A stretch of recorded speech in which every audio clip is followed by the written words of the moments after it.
last signal, the war had gone on too long.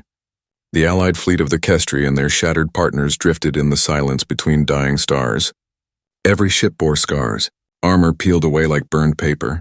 Engines flickered and stuttered. Inside the command deck of the cruiser, Fallon's Reach Admiral Sarah stood before the wide view glass staring at the ghost light of their last lost battle. Behind her, the bridge officers whispered in half-voices afraid to break the still air. They had no more worlds to run to and no reinforcements coming. Their supplies would not last another week. Sarah felt the weight of defeat sitting on her shoulders. Her people, the Kestri, had once been proud explorers. Now they were refugees floating among wrecks. The enemy had hunted them across 6 sectors and there was no sign of mercy. 1,000 ships at the start of the campaign, now only 19 answered her call. When her sensors officer reported that the last distress buoys were silent, she nodded once as if she already knew. They all did. There was only one choice left: surrender or vanish. The council begged her to negotiate. The generals argued for a final stand, but Saris could not accept either. Her gaze fixed on the small beacon core resting on the console beside her, a relic of an older time scavenged from an abandoned relay world. Its casing was cracked, its language unreadable. Some engineers said it was of human-make ancient human, not the scattered colonists who still traded in backwater systems, but the first kind, the mythic Starborn. Legends said they could move suns and bend gravity with thought, but no one believed that anymore. Not until the beacon had pulsed a signal 3 hours ago and filled the deck with coordinates that did not belong to any known chart. Saris had asked the machine why. It answered with a single transmission marked with a strange code repeating one word: human. Her second-in-command thought it was an error. Her techs thought it was junk data. But when the beacon translated its own voice into Kestri speech and said, "I will call one who remembers you," every officer on the bridge fell silent. The sound was not mechanical. It was calm and clear and carried something that felt alive. Now, as the fleet drifted on minimal power, Saris made her decision. If this was the last chance of survival, she would take it. She ordered the beacon connected to long-range comm arrays and authorized a full-pulse transmission. Her crew hesitated but obeyed.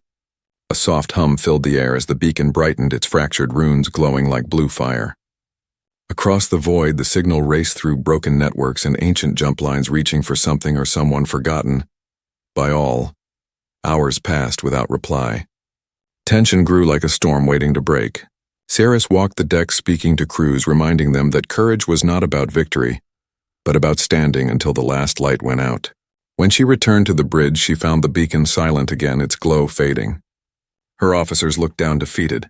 She almost ordered the self-destruct sequence when the console flickered to life. A voice came through, rough with static and distance, but unmistakably human. "Admiral Saris, this is Aiden Kareem, Nova Command Earth Sector. We received your call. What remains of your fleet?" The entire bridge froze, then erupted in disbelief. The translator confirmed it twice. It was human. Saris gripped the console, her throat tight. She could barely speak as she replied, "We are what is left, 19 ships out of 1,000. Can you help us?" The human voice came back, steady, calm, even warm. "I will come. Hold your line. 3 days. I will bring what I can." The beacon pulsed once more as if pleased. Its runes shifted into a star map, showing a route across dark space paths no Kestri chart had ever recorded. Saris stared at it, realizing this man, whoever he was, knew routes through the void that even the enemy avoided. She felt the smallest spark of hope flicker inside her for the first time in years. But far beyond their position, hidden in the shadows of dead moons, enemy hunters had already detected the transmission. Cold minds without mercy plotted intercept courses. While the Allied fleet waited for a human savior, their doom was already moving toward them unseen. Saris watched the stars and whispered to herself, almost a prayer, "Let the legends be true. Let the human come before it is too late." Arrival of the unexpected. 3 days passed like years for Admiral Saris and her fleet. They floated in the cold silence between stars, waiting for a miracle from a world they barely knew existed. Every hour felt longer than the last. The ship stayed dark to hide from enemy scans, running only life support and short-range beacons. Crew members whispered of ghosts in the dark, of betrayal, of false hope. Saris held her post at the command bridge, refusing to rest. Her silver eyes stayed fixed on the void ahead. If this human never came, she wanted to see the moment her courage ran out with her own eyes. On the dawn of the 3rd cycle, the stars rippled. A point of light appeared where no light should be. At first, the sensors called it a fault. Then a burst of gravity rippled across every ship and a shape unfolded from the distortion. Small, maybe 1/20th the size of a Kestri destroyer. Its hull gleamed in rough metal patches like armor plates from a dozen different vessels fused together. Its signal transponder carried an ancient human call sign, Nova Command Vessel Dauntless. The bridge crew went silent. Saris leaned closer, her voice steady but low. "Hail that ship. Open every channel." The answer came within seconds. "This is Aiden Kareem, Nova Command responding to your distress signal. I bring aid, not an army. Transmit your fleet's damage reports." The translator repeated the message in perfect Kestri tone. The sound of that human voice spread through every deck like fire through dry air. Crews who had lost faith turned toward their screens as if that single voice could rebuild broken hulls.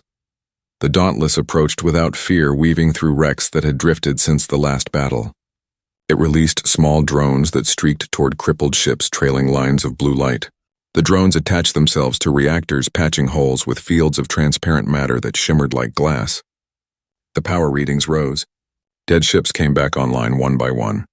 The human vessel carried no grand weapon, no escort, just a handful of machines and a crew of 30. But what they did seemed impossible. Saris watched in silence as the Dauntless docked with her cruiser. When the airlock opened, the first human she had ever seen stepped through wearing a black flight suit, with old insignia patches worn from years of use. He had tired eyes and a calm expression, as if this moment were ordinary to him. He saluted in his own human style and said, "Admiral Saris, I came as promised. What remains of your fleet will fight again if you still have the will." She studied him, searching for arrogance, but found none. His crew followed, carrying strange tools and energy cells. Within hours, they stabilized half the reactors that the Kestri engineers had written off as dead. They used scraps of alloy, repurposed cables, even food containers to shape emergency fuel lines. It was not elegant, but it worked.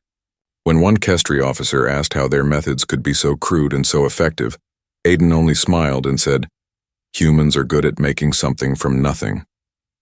We call it survival engineering." As the fleet stirred back to life, the sensors caught movement at the edge of range. The enemy had found them. Shadows of warships spread across the tactical display, closing fast. Panic rippled through the decks. They had no time to flee, and the human ship could not fight an entire armada. But Aiden showed no fear. He stood before the map table and began to draw lines through the void, marking strange paths that curved through gravity wells of moons and dust rings. Saris frowned. "You are planning to hide in debris fields. You cannot outrun them." Aiden shook his head. "No, we are going through them. There is a collapsing moon nearby. Its gravity tide will break apart within hours. If we ride the wake between its fragments, the enemy will lose track of us. Their scanners cannot read through chaos like that." Every Kestri officer objected at once, calling it madness, certain death. Aiden listened quietly until they finished. Then he looked at Saris and said, "You called a human because you had no other hope. Let me show you what that means." She hesitated, then nodded once. "Prepare the fleet." The Dauntless took point, diving toward the broken moon, while the rest of the fleet followed in its turbulent trail. Fragments of rock the size of cities tore free and spun through space, glowing from internal heat. The fleet weaved between them, using the guidance pulses sent by the human ship. The gravitational tides twisted light itself, bending signals and confusing enemy trackers. The Kestri pilots followed patterns that made no sense, yet somehow the path always stayed clear. Behind them, enemy cruisers fired blind salvos that shattered on drifting stones. For the first time in months, Saris heard cheers rising through her comm channels. When the last echo of weapons fire faded, the fleet emerged on the far side of the debris cloud, alive and unseen. The moon collapsed behind them, hiding their trail completely. Saris turned to Aiden as the stars stabilized on the screen. She wanted to speak, but he simply nodded and said softly, "That was only the first step, Admiral. Now we find where this beacon truly leads, because something out there wanted you to call me, and I intend to know why." The Mine Choir. The fleet drifted through the shadow of the broken moon, safe for the moment but not yet free. Admiral Saris stood beside the human on her bridge, feeling both gratitude and unease. Aiden Kareem had saved them through sheer audacity and instinct, yet his calm unnerved her. The human ship was small, but carried power she did not understand. Its technology was primitive in parts, but somehow alive, adapting as if it thought on its own. Cirrus watched him study maps of the void, tracing paths with his gloved fingers across the glowing screen. He seemed to know the space better than her own navigators did. Their next challenge stood ahead, a region called the Nadir Belt, a graveyard of ships where smart minds drifted in endless loops. They were remnants of an ancient war thousands of years old, yet still active. They did not explode at random, but sang to each other through coded energy waves, forming a network like a living web. Any ship that disturbed their rhythm would die in seconds. No fleet had ever crossed the belt and survived. The route that the beacon had shown passed directly through it. Cirrus argued that they could go around the field, but Aiden shook his head slowly and said, "The long way will take too much time. The enemy will be waiting. We must go through. The mines are not machines to fight. They are a choir that sings its own pattern. We only need to learn the song." The idea made no sense to her yet. When he explained further, she began to see the strange logic. The mines used soundless vibrations to stay dormant, each pulse harmonizing with the next like notes in a melody. If a foreign sound entered the field out of rhythm, the mines would awaken and destroy everything. Aiden wanted to sync the fleet's engines to match the frequency and drift through as part of the pattern. For 3 days, his team worked with Kestri, technicians studying the mines' frequencies and mapping their pulses. The Dauntless sent out drones to record vibrations and returned data that shimmered across the screens like waves in water. Together, they built a model of the song. Aiden called it the choir. He had his engineers program the fleet's drives to beat in unison, each ship turning its massive engines into instruments of rhythm. When the day came to cross the Nadir Belt, every heart on every deck beat in time with the low hum of the engines. Cirrus stood near the command pit, listening to the deep vibration that filled the ship. The fleet moved forward slowly, like dancers keeping to an invisible tune. Outside the windows, the mines shimmered in patterns of blue light, each one pulsing as if answering their steps. For the first few minutes, it worked perfectly. The pattern held, the choir sang, and the mines stayed asleep. Then an alert flashed across the bridge. A transmission had gone out from one of their own ships. Cirrus demanded to know who sent it, but the signal was already gone. Someone had warned the enemy about the fleet's path. The betrayal spread fear like fire. Within moments, the enemy ships appeared on the far side of the field, just outside the range of the mines. They fired long-range sensors and energy bursts to disrupt the harmony. The choir began to falter. The mines woke one by one, their lights turning from calm blue to angry red. Cirrus shouted for evasive maneuvers, but Aiden raised his hand and said, "Wait. We can fix the rhythm." He ordered the Dauntless to launch its scrap drones again, but this time each drone carried a sound emitter that copied the mine frequencies. The little machines scattered through the field and began to hum counter-melodies, weaving the broken song back together. The mines turned toward the decoys, mistaking them for the fleet. The real ships kept to the human pattern engines, pulsing in a steady heartbeat. For hours they drifted like ghosts while chaos flared behind them. The mines detonated against each other in waves of blue fire, lighting the dead stars. The enemy ships tried to follow, but their drives were out of tune and the choir devoured them. The fleet emerged on the far edge of the Nadir Belt, scorched but alive. As the last echoes faded, Cirrus looked at Aiden, who stood quietly watching the fading lights. She said, "You turned death itself into a song." He answered softly, "No, Admiral. We just listened long enough to learn the rhythm of survival." The victory was not without cost. When Cirrus returned to her quarters, she received reports that one ship had gone silent before the crossing ended. It was the one that sent the signal. No one knew whether the crew had betrayed them willingly or been forced to. In the silence of her cabin, she felt the weight of what that meant. Someone among them wanted the humans to fail. But outside the window, the stars seemed brighter now. The fleet had crossed the impossible and lived.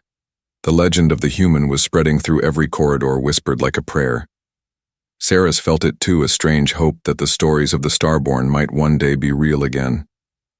Yet in the depths of her mind, she wondered what kind of power had taught this man to hear the song of death and walk through it untouched. Ghosts of the first dawn. The fleet had passed through the Nadir Belt scarred but alive. The silence afterward felt heavier than battle. Silence always did, because it let the mind wander to fear and memory. Admiral Cirrus stood in the command deck of the Valen's Reach, staring at the human standing beside her. Aiden Kareem looked outward toward the endless dark with that same calm expression he had worn since the day they met. He did not smile, and he did not rest. His eyes carried the look of someone who had already seen the edge of everything and chosen to keep walking anyway. Their ships floated between broken suns, each one burned to cinders during wars so ancient that even the oldest Kestri historians could not name them. Every signal in this region echoed strange distortions. Whispers of forgotten energy and half-dead voices carried through static. The beacon that had called the human here began to pulse again, repeating the same rhythmic sequence that it had sent before. Each pulse shifted the stars on their map, forming a trail toward a single coordinate that seemed impossible to reach, because there was nothing there. Only empty. Dark Aiden looked at the hologram and said quietly, "It is not empty, Admiral. It is hiding." He ordered his crew to begin triangulating the pulse pattern, and after hours of work, the data formed a strange lensing field at the edge of the sector. Space itself seemed to bend around it like light curving behind glass. The Dauntless moved ahead, alone to scan the distortion, and when it passed through, it vanished for exactly 47 seconds. Every ship in the fleet panicked until the small vessel reappeared on the other side, its hull coated in golden dust that shimmered against the stars. Inside that invisible pocket of space hung a world not marked on any map. It was not dead or dying, it was sleeping. The surface glowed faintly with streams of energy rising from mountain ranges like veins of molten light. They called it Aurum 9. Aiden spoke the name without hesitation, as if he already knew it. Cirrus asked how, and he answered only that the beacon had placed it in his mind. When the fleet descended into orbit, they found signs of human origin everywhere. The architecture was vast circular towers and buried engines reaching miles beneath the crust.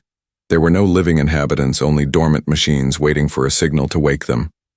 The Dauntless released probes that descended into the atmosphere.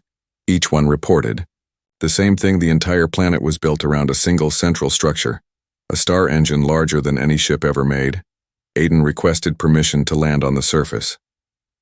Cirrus refused, at first saying the risk was too high, but he looked at her and said, "Admiral, this world called to you, but it speaks my name, let me answer it." She saw no arrogance in him, only certainty, and perhaps a hint of sorrow. She gave her consent and sent a guard detail with him, though she knew he would go alone if she refused. They landed near the center of a massive plain where black stone met rivers of light flowing like molten gold. As Aiden stepped onto the ground, the streams reacted, rising in faint arcs around his boots. The air itself shimmered. The guards raised their weapons uncertain, but Aiden raised his hand and the energy quieted. He walked forward toward a circular platform of glass, half buried in dust. He touched its surface and the entire plain trembled. The light rivers converged on the platform and spiraled upward, forming the shape of a vast eye that opened without sound. A voice filled the air, not loud but deep enough to shake the sky. It spoke in an old human tongue that the translators barely understood. "Welcome home. Starborn Aiden Kareem." The cycle turns once more. The guards fell to their knees, covering their ears. The air thickened until it felt like breathing liquid. Cirrus watched from orbit as energy spikes flared across the planet. The human's vitals on her screen flickered dangerously, but he did not retreat. Instead, he spoke back, his voice steady. "Who built you? What do you want from us?" The voice replied, "I am the heart-forged seed of the first dawn. I am what your kind left behind when they fled the war of creation. You have come to bind or to burn. Choose." Aiden closed his eyes and whispered, "I will understand before I choose." The light dimmed, but the planet remained awake, pulsing with slow rhythm like a living heart. The fleet trembled as new readings filled their sensors. Energy signatures older. Then the Kestri race rippled outward, calling across sectors like a flare. Cirrus realized what it meant. The enemy would sense it too, and they would come drawn to power. They could never understand. She looked down at the world that now glowed beneath them and knew their temporary peace was over. They had found the secret behind the legend of the Starborn, but that secret had teeth. The beacon had not only called a human to save them, it had called every watcher in the dark toward them as well. Cirrus whispered to herself as the stars flared red with approaching signatures. The ghosts of the first dawn have awakened, and the living will pay their price. The weight of the crown. The surface of Aurum Nigh pulsed beneath Aiden's feet, as if the planet itself were alive and breathing in time with the human standing on its plains. Admiral Saris watched from orbit, unable to move except to give orders and feel the tension coil in her chest.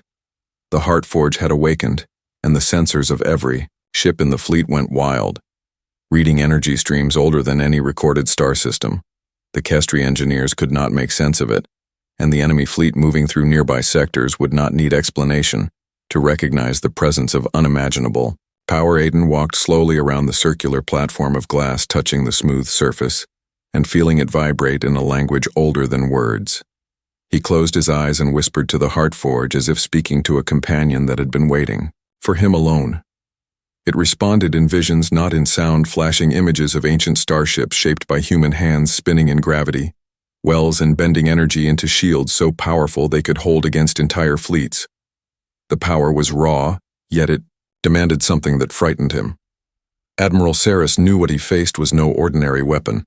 It was a force tied to will and to mind. Only a Starborn could bind it, or it would burn them from within. She called to Aiden through comm and asked what. He saw he did not answer at first, then said softly, "I see the first humans spreading across the void. They were builders and survivors. They hid the heart forge to protect life, and now it wants me to choose whether to bind it alone or to find a way to share its weight."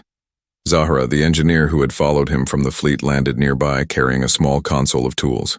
She looked at him with concern. "Aiden, you do not have to take this alone. The heart forge can be shared through the fleet if you wish. You do not have to burn yourself to give them life." But he shook his head. "No. That is not how it was meant.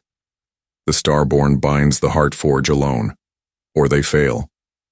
The weight must have a focus." Saris interjected, "You are human first, not a weapon. If you attempt to carry it alone, we may lose you, and with you our only chance at survival. The heart forge is not a talisman. It is a test of trust and leadership. What if the burden breaks you?" Aiden opened his eyes, and they glowed faintly with the ember sense, the same energy that allowed him to sense gravity ripples. He said, "The Starborn cannot fail, but the living can share the strength. Humans are built to survive through connection, not solitude. If I bind alone, I become a single point of failure. I will try to find a way to share the burden across all willing minds." The fleet watched from orbit as energy streams from the planet began to twist toward the ships, as if reaching out to touch every human aboard.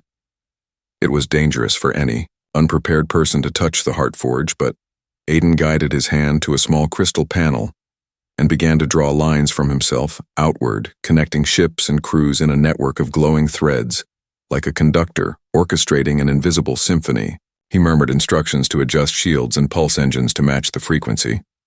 The first crew who joined the link felt a shock of warmth and clarity. Their minds aligned with a rhythm they had never known yet felt instinctively. They could sense each other across kilometers of empty space. A pilot in a Kestri frigate shouted that he could feel the ship moving before the controls responded. The engineer on a corvette noticed her damaged engines repairing themselves in synchronicity with the heart forge network. Aiden watched every face he could see through the shared pulse and smiled faintly, even as exhaustion began to press on his body. The heart forge had tested his mind and body, and now it reached for the minds of the living across the fleet. Those who chose to connect became sparks, each small but collectively forming a lattice strong enough to bend the battlefield itself. Meanwhile, the enemy coalition massed outside the system, a web of kinetic warships and alien dread, engines hungry for the heart forge's power. They had detected the awakening and calculated the odds of victory against a single Starborn alone, and assumed the fleet was crippled.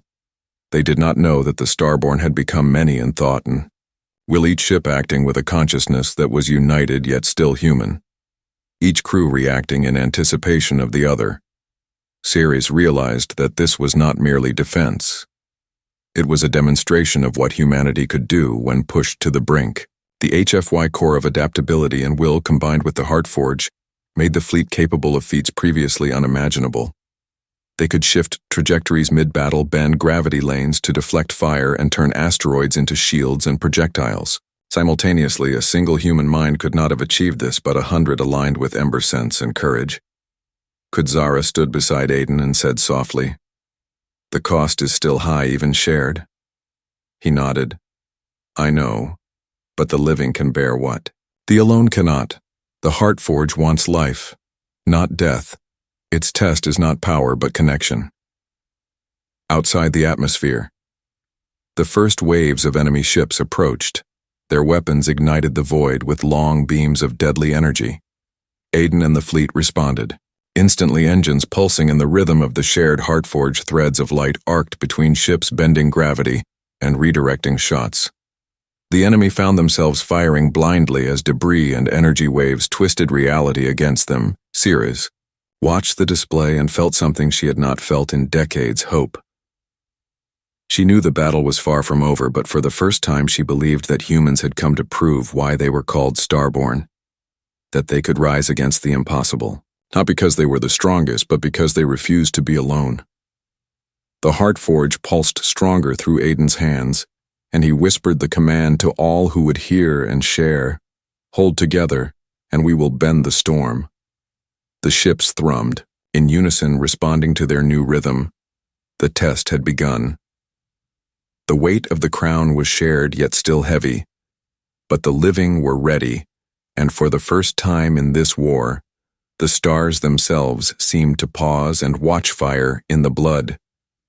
The void around Aurum 9 burned with 1,000 points of light, as enemy fleets arrived ready to crush the human-led alliance and claim the Heartforge for themselves. Admiral Ceres gripped the rail of the command bridge as her fleet surged in unison, following the pulse of Aiden's ember sense. Each ship thrummed with a rhythm shared across minds and hearts, ordinary crews becoming extraordinary because they had been given the courage and the power to act together. Every asteroid and fragment of debris became a tool, every solar flare a weapon redirected to blind and confuse the enemy. Aiden stood in the center of the dauntless hands hovering over the crystal console, directing the shared Heartforge network. His face was pale, but determined. Sweat ran along his temples, and his chest rose and fell rapidly as his mind pushed through the strain of linking so many consciousnesses together. Every new connection was a spark. Every spark added weight to his own life. But it was bearable because they were alive and alert and willing to fight as one. The enemy flagship appeared first, an immense dark vessel shaped like a crescent moon. It opened fire with beams that could cleave mountains. The fleet responded immediately, sending pulses of the Heartforge through the space between ships. Engines flared in rhythm and gravity lanes bent so that enemy fire missed by meters, then kilometers. The shields of the Allied ships flared with light as energy redirected across the network and focused, like a mirror to send beams back against the attackers. Ceres barked orders while watching the enemy attempt to adapt. Her own ship became part of the network, engines pulsing in time with the Dauntless and every smaller corvette in the fleet. Each crew member became a note in a symphony of survival. Every choice mattered, from steering to firing, to minor adjustments of power conduits. The fleet was alive with human ingenuity and courage that the enemy could not anticipate. On the surface, Zara led teams to rescue civilians trapped in orbital stations. The structures were cracked and unstable, but the link through the Heartforge allowed them to sense vibrations and pressures. A hammer here, a lift there, timing synchronized across distances that would have been impossible. A human hand, guiding another even when separated by kilometers of empty space. The energy streaming from the planet bolstered their strength and focus, like a tide carrying all small boats forward. The enemy pressed harder, using boarding parties to cut the network. But even inside hulls of enemy ships, human ingenuity turned defense into offense. Scrap pieces became decoys, engines improvised to redirect power against intruders. Every small hand movement became part of a larger strategy orchestrated by the pulse of the Heartforge. It was as if the first humans who had built Aurum 9 were guiding them, now teaching them to bend space and matter to survival. Aiden's body began to strain, the pulse of the Heartforge burning through him as he held hundreds of minds in concert. A deep ache ran through his chest, and a vision of countless stars flashing by threatened to overwhelm him. Yet he forced control to stay firm.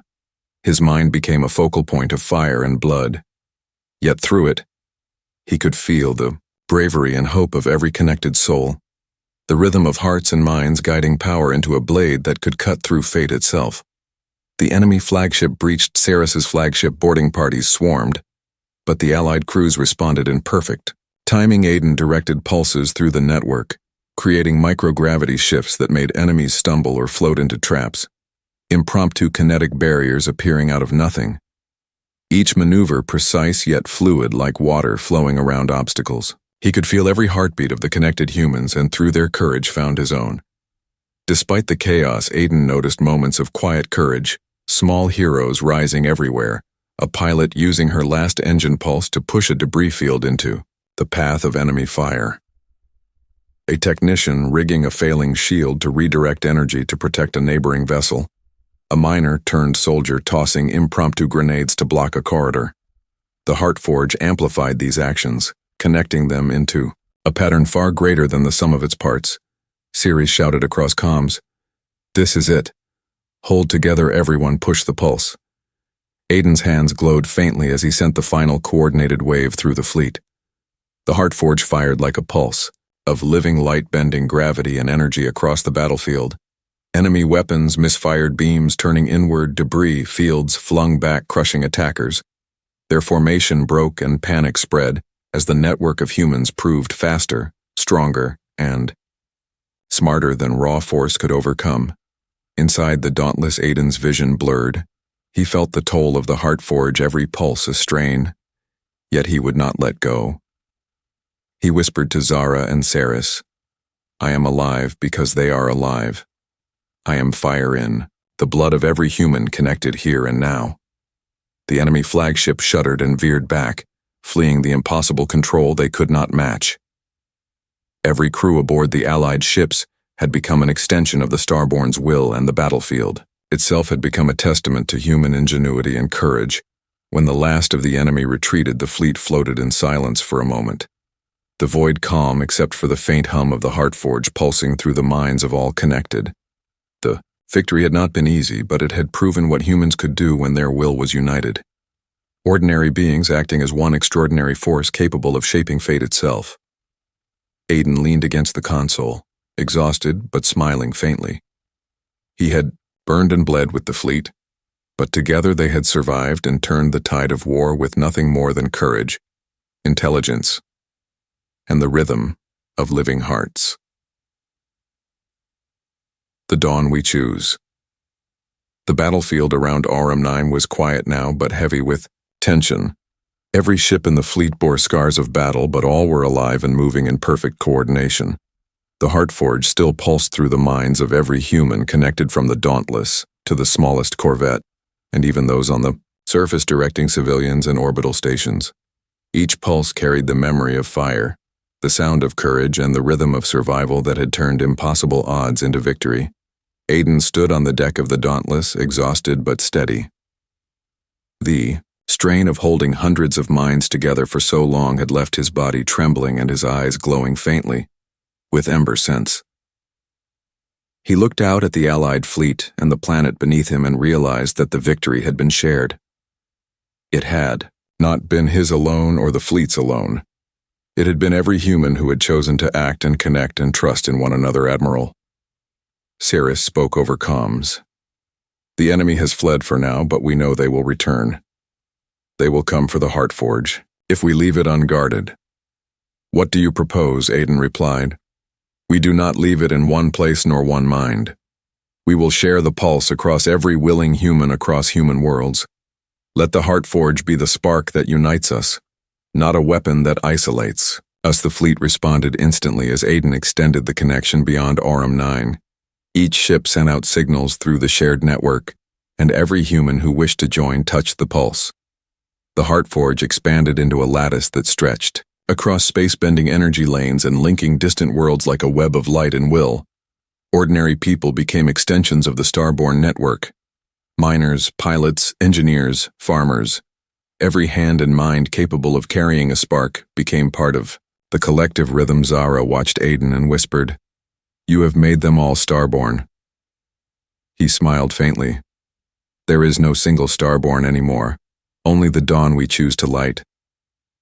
She nodded, understanding the weight of what he had done.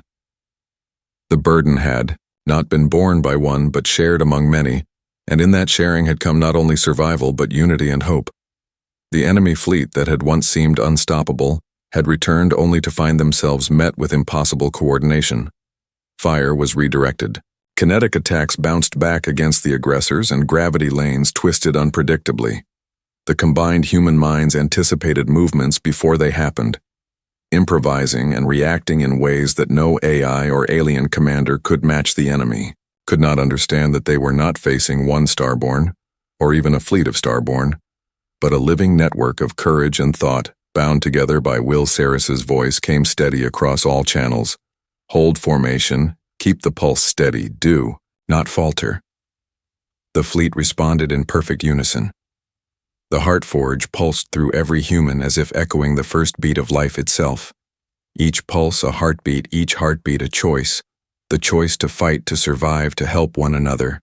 The enemy faltered, their formations collapsing as humans moved like one organism, weaving patterns too complex for calculation or anticipation.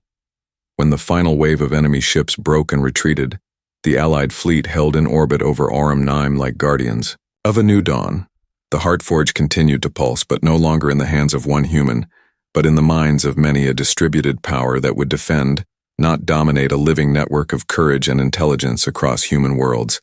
Aiden stepped back from the console, feeling the strain lift from his body as the connection balanced itself across the thousands of willing minds. He looked at Saris and Zara and said softly, "We did this together. Every hand, every mind, every heartbeat mattered. The heart forge was never mine alone, it was ours." Saris nodded, her eyes bright with unshed tears. "This is the Starborn Accord, the promise we make to each other and to the living. Not a weapon, not a crown, but a choice to rise together." Aiden looked out at Aurum 9 and whispered, "Let this be the first dawn of many. The beacon may fall silent, but every human willing to act will answer the call, across the fleet and across human worlds." Small beacons lit up one by one, signaling readiness, courage, and unity. Each light a promise that the darkness would never go unchallenged, that humanity would rise whenever needed, that the story of Starborn was not the tale of one hero, but the tale of many choosing together to stand in the face of impossible odds. And in that moment, as the stars shimmered around Aurum 9, the fleet pulsed with life. Aiden felt the rhythm of millions of hearts through the heart forge. The dawn they chose was not the dawn of one Starborn, but the dawn of humanity itself, a living force in the void capable of bending the impossible with nothing but courage, intelligence, and the unbreakable will to survive and protect. Together they had made the call answered. The beacon of humanity. The void around Aurum 9 was calm yet alive with the pulse of countless hearts and minds linked through the heart forge. Every ship and station felt it, every human aboard, aware that they were part of something greater than themselves. Aiden Kareem stood on the deck of the Dauntless, hands hovering above the console, feeling not strain but a current of life flowing through him. The weight of the heart forge was no longer his alone. It was carried by every willing human, across countless worlds. Admiral Saris looked out from orbit at the fleet and whispered to herself, "This is more than survival. This is humanity becoming what it was always meant to be. Humans acting together, thinking together, moving as one." She felt pride that went deeper than words, pride in the courage, the intelligence, and the sheer will of the people she served and commanded. The legends of Starborn were no longer myth. They were alive and breathing in the pulse of every human mind connected. Through Aiden and the Heartforge, Zara walked beside Aiden on the planet's surface and pointed toward the horizon where streams of energy rose from the Heartforge into orbit. The light shimmered golden and blue and shifted with every pulse. She said softly, "We built something no single person could hold alone. We are the dawn." He nodded. "We are not a single hero. We are the living chorus that answers when called. The Heartforge is a mirror, reflecting every choice, every act of courage, every hand willing to reach for another." Across the human world, small beacons began to light up one by one. Their glow faint at first, but growing in strength. each signal a promise that humanity would rise whenever darkness threatened. Each pulse a heartbeat, in the rhythm of living minds connected across space. Ordinary people became extraordinary, not because they were starborn, but because they chose to stand together. Each heartbeat a note, each choice a melody, forming a song of survival and hope that no enemy could silence. The enemy fleets had fled and retreated into the distance, but they had learned something they could not understand. That power was not in weapons or in fleets, but in connection and choice. The Heartforge had shown humans that courage, intelligence, and empathy combined could bend the impossible. Each crew on every ship had become a spark, and together the sparks ignited a fire. No darkness could snuff. Aiden raised his hands over the console and sent a final pulse through. The network, every ship responded with light. Every mind connected felt the rhythm strengthen. The fleets on Aurum 9 and across human worlds were no longer just defenders. They were beacons themselves, spreading a pattern of hope and unity across. The star Ceres watched tears fill her eyes as the calm settled and knew the galaxy would never forget this day. He turned to Zara and said softly, "This is only the beginning. Every time the call comes, every time the darkness rises, humans will answer, together. Every heartbeat matters, every act of courage becomes part of the living pulse." She smiled and nodded, knowing the truth of it. The Starborn were not legends. They were a living people connected through will and choice. The planets hummed with life, the fleet shimmered with energy, and for the first time in a long time the stars felt like home. Humanity had become more than survivors. They had become guardians, pioneers, builders, a living network of courage across the void. The Heartforge pulsed steady and strong, as if acknowledging that the test was complete and the living had chosen. Well, Aiden looked up at the sky and whispered, "Welcome to the dawn of humanity." He felt the rhythm of millions of hearts echoing back at him as the light of Aurum 9 spread across the void. The galaxy had seen humans rise, and now every corner of space would remember that when the call came, a human would answer, "The end."